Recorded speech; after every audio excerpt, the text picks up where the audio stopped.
We, a couple years ago, we started honoring, we call it the Mary Linda and Dan Pitts Extra Mile Award. We honor sort of a community service award that's sports, athletic related. And this year we got 2 recipients of that award.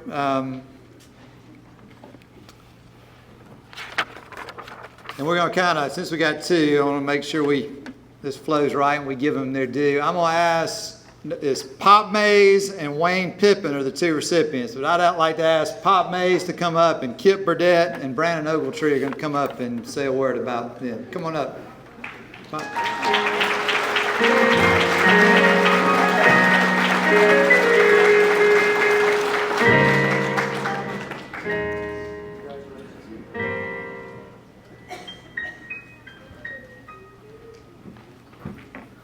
Good evening, everyone. It gives me pleasure to say a few words about a man that stands in small stature, but big at heart. He has a great love for the game of football, and I had the opportunity to play on his Little League football team. A few attributes that stick out to me about Coach Pop: he was consistent and he genuinely cared about his kids. The Oilers was a family, and our motto was, once an Oiler, always an Oiler. Coaching is unlocking a person's potential to maximize their growth. Coach Pop did that. He took coaching very serious. He was a great father figure for many. His goals was to get us ready to be a Bulldog. He has never forgotten his players. He has never forgotten his players. He followed us throughout our entire football career and also in adulthood. Coach Pop, you're a great man with a great heart. We appreciate the time, talent, support, and the service you have given to this community. Thank you.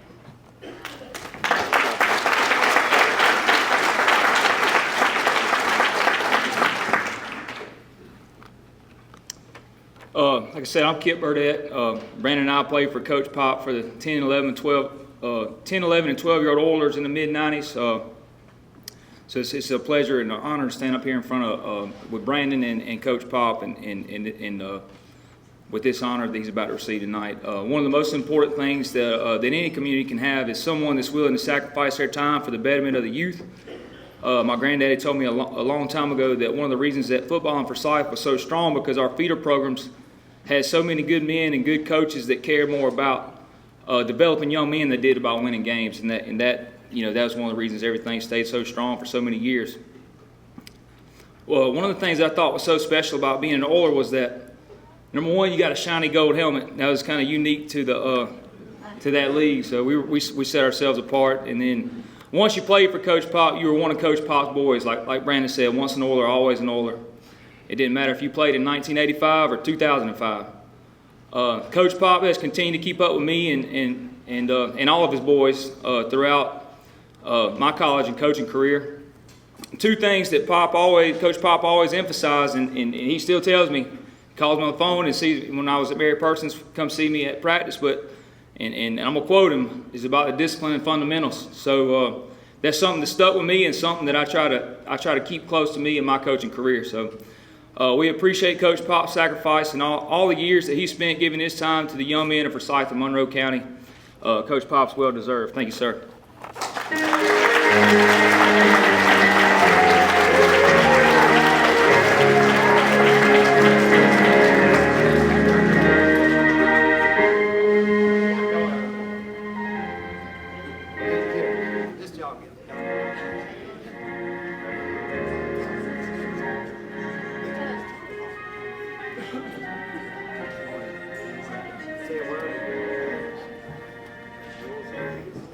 Good afternoon.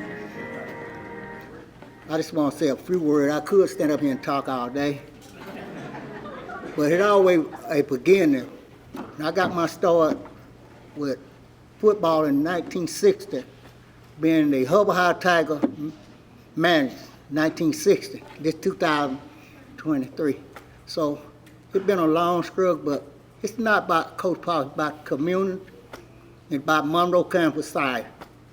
I want to thank my family. I want to thank my 67 classmate.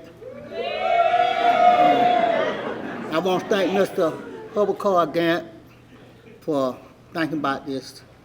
Like I said, not about Coach Pop, it's about Forsyth, Monroe County. And I always believe we need to start it down here. Start at home, and God will bless. And I always put God in your life, and I always tell my kids, pray first, aim high, and stay focused, and God will bless you. Thank you.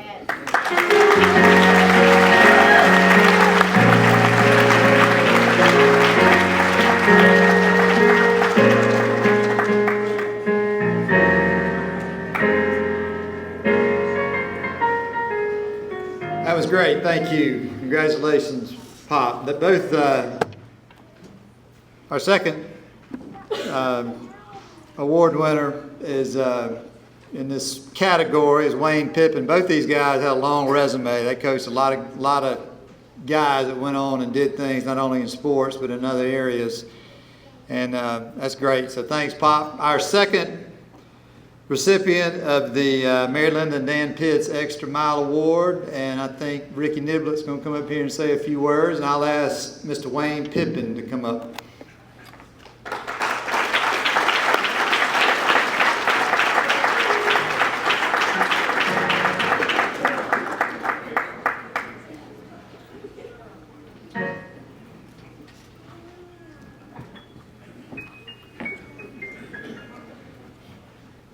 In the early 1970s, 70, 71, Monroe County had a Little League baseball program that included one field and 4 teams. The Dodgers, the Astros, the Braves, and then there were the Cardinals. My daddy started coaching in that year, and Wayne followed shortly behind him to help him. And for decades, Cardinals won many championships, and there was, I don't know whether this is politically correct to say or not in this day and time, but if you played on that baseball team with these men, you earned it. There wasn't any, just because you're on the team you're going to play deal. It was you were going to earn every time you were on the field. I can just imagine from the decades that Wayne has coached the Little League program and the many kids that have come back to thank him for what he done for them and so on and so forth. This county is very blessed. That era that I was talking about, the Monroe County JC's done everything. And there was a small group of kids that got their start there in all the Little League programs, and it was guys like Wayne Evans and Pop Mays and others that made sure us kids got what we needed to be successful as we got into junior, high school, college, and in whatever other career we chose to be in. I want to thank Wayne for what he's done for this community, and this is just a small token of the county's appreciation for what he's done.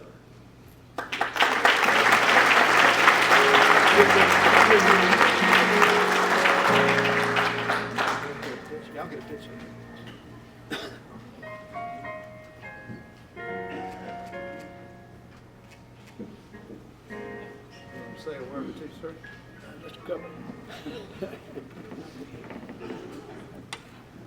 The biggest motto we had with the Cardinals, if you could chew chewing gum and walk, you could play for us. That's what it boiled down to. Thanks, everybody.